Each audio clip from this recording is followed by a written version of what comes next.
हरिओम, नमस्ते, सुप्रभातम। मैं आप सभी को दिव्य रंजनी यूट्यूब चैनल पे स्वागत करता हूँ। अभी हम वैद्यकीय सुभाषित साहित्यम का षष्ठोध्याय में से 13वां श्लोक को पढ़ने वाले हैं और इस श्लोका में परिश्रम और मिताहार ये दोनों अश्विनी कुमार जैसे होते हैं करके बताने वाले हैं। आइए ये श्लोका क्या है करके देखते हैं। परिश्रमो मिताहारो भूगतावस्विनी सुतौ तावनादृत्य नैवाहं वैद्यमन्यं समाश्रये करके इस श्लोका में परिश्रमो मिताहारो भूगतावस्विनी सुतौ करके बोलते हैं। परिश्रम और मिताहार ये दोनों भूमि में रहने वाले अश्विनी कुमार जैसे होते हैं करके बता रहे हैं। तो पहले हम तृतीयाध्याय में पढ़े थे कि अश्विनी कुमार दोनों भाई जो होते हैं वो देवताओं का वैद्य थे करके वहाँ बताए थे तृतीयाध्याय में। अश्विनौ देवभिषजौ यज्ञवाहाविति स्मृतौ यज्ञस्य हि शिरश्चिन्नं पुनस्ताभ्यां समाहितं प्रशीर्णादशनापूष्णो नेत्रे नष्टे भगस्य च वज्रिनश्च भुजस्तंभः ताभ्यामेव चिकित्सितः करके अश्विनी कुमारों का बारे में वहाँ बताए थे कि ये दोनों अश्विनी कुमार दोनों ये भाई देवताओं का वैद्य है और देवताओं का अलग अलग रोगों का इन्होंने इलाज किया था करके वहाँ तृतीयाध्याय में पहला और दूसरा श्लोक में बताए थे। और देवता लोग स्वर्ग में रहते हैं तो अश्विनी कुमार भी स्वर्ग में ही है। और यहाँ बताया जाता है कि परिश्रम और मिताहार ये दोनों भूमि में रहने वाले वैद्य है करके बताते हैं। परिश्रम बोलेंगे तो क्या है, हम कोई भी काम करेंगे तो वो परिश्रम हो जाता है। कोई भी उद्योग करेंगे तो उससे हमें परिश्रम मिलता है। तो उद्योगम ही पुरुष लक्षणम करके बताते हैं। तो उद्योग करना ही मानव का लक्षण है। ऐसे ही खाते पीते ऐसे ही घूमते हैं तो बिना कारण बिना कुछ काम के घूमते हैं तो वो पशु जैसे ही होंगे, वो प्राणी जैसे ही होंगे करके बता के उद्योग करना ही पुरुष का लक्षण होता है, मानव का लक्षण होता है करके बताए हैं।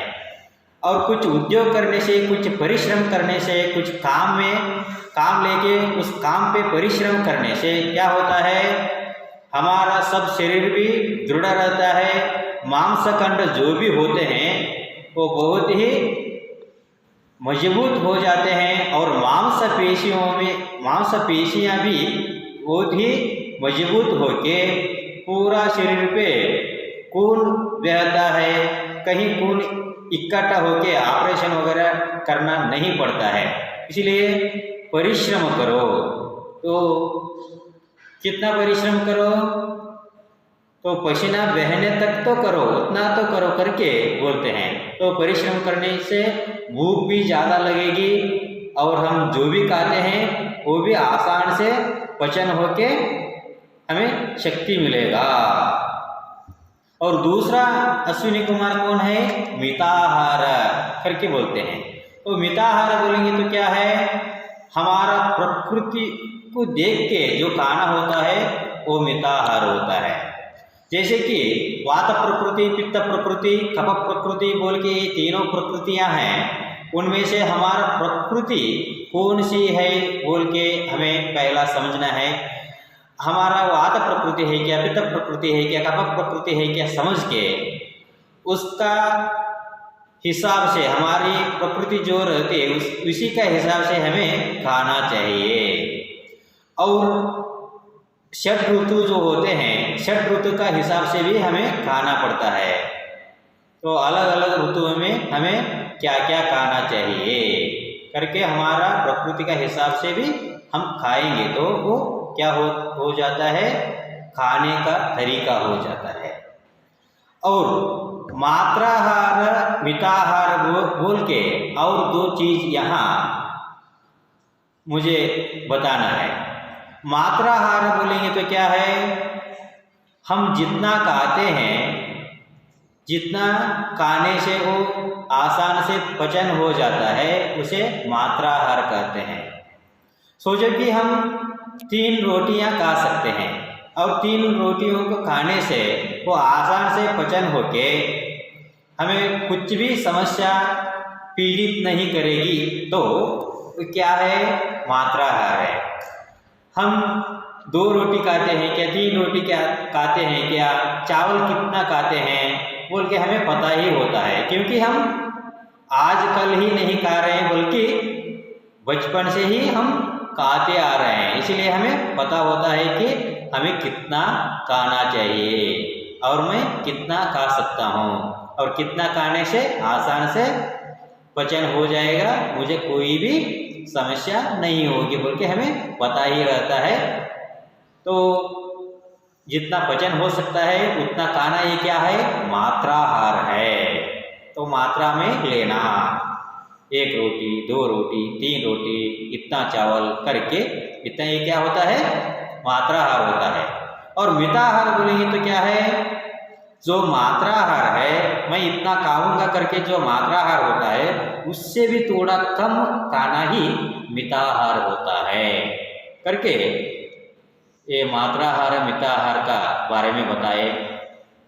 कुल मिला के देखेंगे तो ये परिश्रम और दूसरा मिताहार, ये दोनों भूमि में रहने वाले वैद्य जैसे है, ये वैद्य श्रेष्ठ है।